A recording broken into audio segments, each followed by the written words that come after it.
Hello guys, నమస్తే. ఈరోజు మనం ఆక్టోపస్ టేస్ట్ చేయడానికి షవర్మా స్టేషన్కి అయితే వచ్చేసాం. మరి ఇది లొకేషన్ వచ్చేసి మన వైజాగ్ జైల్ రోడ్లో ఉన్న ఫుడ్ కోర్ట్స్లో అయితే ఉంటుంది. మరి వీళ్ళ దగ్గర చాలా రకాల చేపలు, ఆక్టోపస్ ఇంకా షవర్మా అయితే అవైలబుల్గా ఉంటుంది. మరి మనమైతే ముందే ఆక్టోపస్ తిందామని ఫిక్స్ అయ్యాము, ఎందుకంటే టేస్ట్ ఎలా ఉంటుంది అనేది ఒకసారి ట్రై చేద్దామని అనుకున్నాం. ఇది ప్లేట్ వచ్చేసి 250 రూపీస్. మరి ముందుగానే మ్యారినేట్ చేసిన ఆక్టోపస్ ముక్కలు తీసుకుని ఒక అరిటాకులో పెట్టి దాంట్లో కొంచెం కరివేపాకు వేసి దాన్ని అయితే ఒక పొట్లంలో కట్టేశారు.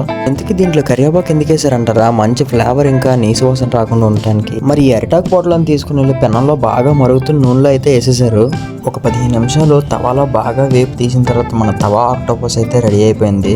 నీట్గా ఒక ప్లేట్ తీసుకొని ఒక్కొక్క ముక్కను తీసి జాగ్రత్తగా ప్లేట్లో అయితే సర్వ్ చేస్తున్నారు. మరి ఆ ముక్కల మీద కాస్తంత పెప్పర్ పౌడర్ ఇంకా చిల్లీ పౌడర్ జల్లి మన చేతిలో అయితే పెట్టేశారు, నీట్గా ఆనియన్స్తో స్టఫింగ్ చేసి.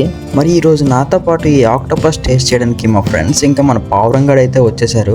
మా పావురంగాడు చాలా రోజుల తర్వాత అయితే వీడియోలో కనిపిస్తున్నాడు. మరి మన సబ్స్క్రైబర్స్ అందరూ ఒకసారి పావురంగాడికి హాయ్ చెప్పేయండి. ఆల్రెడీ ఇంతకుముందు ఎవరైనా ఆక్టోపస్ టేస్ట్ చేసినట్టయితే టేస్ట్ ఎలా ఉంటుంది అనేది అయితే కామెంట్లో చెప్పేయండి.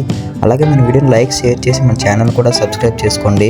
లైట్గా కాస్తంత నిమ్మకాయ పిండుకొని ఒక్క మొక్క తీసుకొని మైనీస్లో ముంచుకొని తింటే టేస్ట్ అయితే చాలా బాగుంది. నాకైతే సేమ్ చికెన్ లానే అనిపించింది. మరి మీకు ఎలా అనిపించింది అనేది అయితే కామెంట్ చేసేయండి.